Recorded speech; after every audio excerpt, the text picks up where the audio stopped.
দ্রব্যমূল্যের লাগামহীন ঊর্ধ্বগতিতে সাধারণ মানুষের জীবন চরম দুর্বিষহ হয়ে উঠেছে বলে মন্তব্য করেছেন বাংলাদেশ লেবার পার্টির চেয়ারম্যান ড মুস্তাফিজুর রহমান ইরান।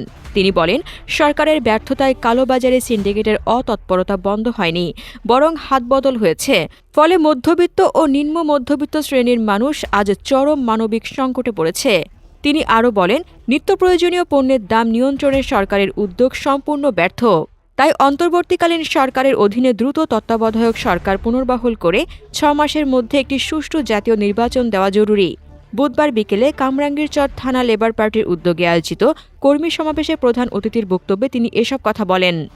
অনুষ্ঠানে সভাপতিত্ব করেন থানা লেবার পার্টির সভাপতি মোহাম্মদ লোকমান হাসান এবং সঞ্চালনা করেন সাধারণ সম্পাদক আব্দুর রহমান।